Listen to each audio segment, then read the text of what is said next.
Tom said to me specifically at the beginning is he wanted to make the greatest aviation film ever made. And you can't do that in a studio. You've got to get in the air. To be able to get into an F-18, they had to go through all the training. I hadn't done it since 1985. The actors also had to train, so I started them out in underwater training. This water training we had to do, it was real.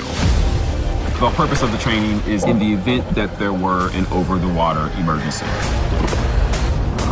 I felt like I was drowning. It was tough.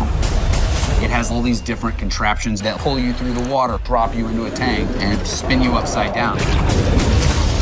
So you get put in this helo dunker. You have to unstrap and find your way out. It was heinous. There is absolutely nothing that is fun about it. They had to go through all that just like we have to.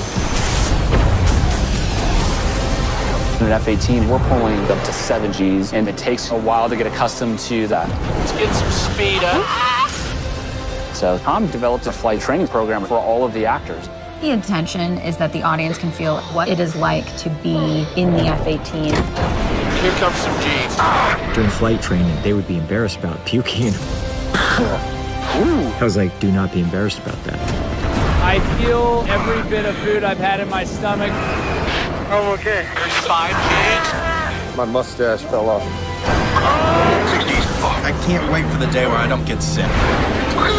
7 Gs. Holy shit. All the training 100% prepared us. Today, I feel like a pilot. They did in the course of 4 to 6 months what the average naval aviator does over the course of almost 2 years. They have worked hard. That was epic. I thought one would tap out. I thought for sure at least one would tap out. Nobody tapped out. I lost the bet.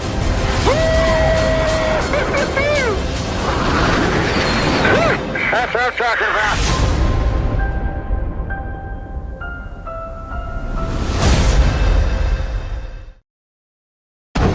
We are cleared into the area. Verify cameras are on. All right, here we go. 3, 2, 1. Here comes some Gs. There's 5 Gs. 6 Gs. 7 Gs.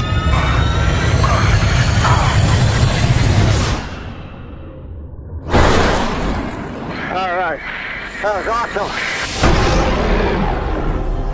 I wasn't ready to make a sequel until we had a special story worthy of a sequel, and until technology evolved so we could delve deeper into the experience of a fighter pilot.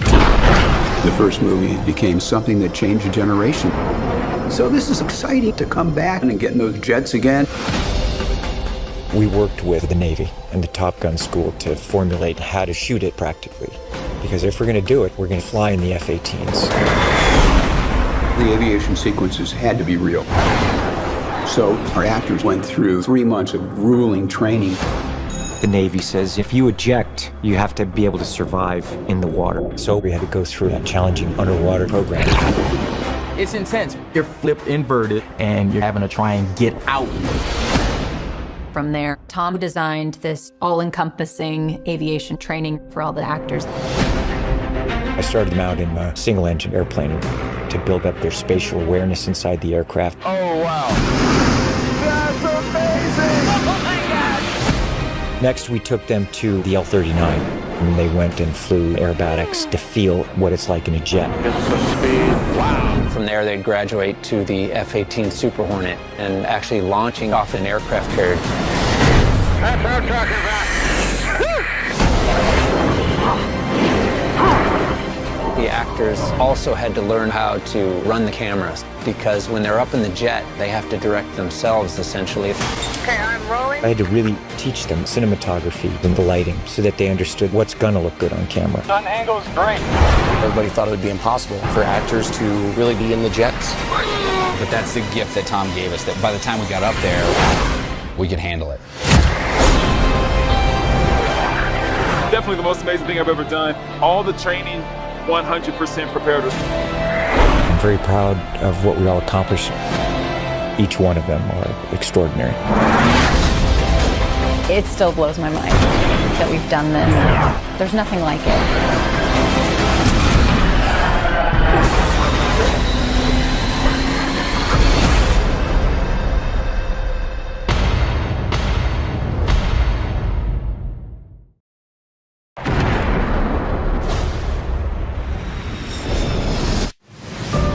In Top Gun Maverick, you're going to see real actors in the cockpit and the full capability of the airplane when you're watching the movie. When you get up there, you have a new respect for fighter pilots. There's nothing like it. That's a kill.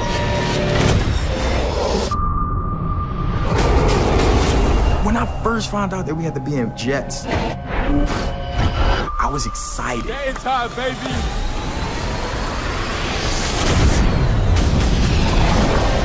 I didn't expect anything less because it's Tom Cruise. He does all of his stunts, so I expected us to have to do it too. But when it became real, I'm like, oh, I don't want to do this anymore. Oh, okay. One of my favorite analogies that some of the Top Gun pilots have, it's like being strapped on to a dragon. I told everyone, if you're going to take this role, part of it is being in that F-18. I don't know how to do it any other way. Being in an F-18 is unreal. There's going to be a lot of stuff that people see and go, no way they really did that. And we really did that. Tom said, I need this to happen at 30 feet above the ground. He was doing 480 knots, basically a 500-mile-an-hour race car. I've been doing this in these airplanes for a really long time, and I watch that and I go, wow, that's fantastic. I wanted to celebrate the fighter pilot. Watching them explore what we do, it's breathtaking. There's nothing like it. The Navy and the Top Gun team, oh, they were amazing.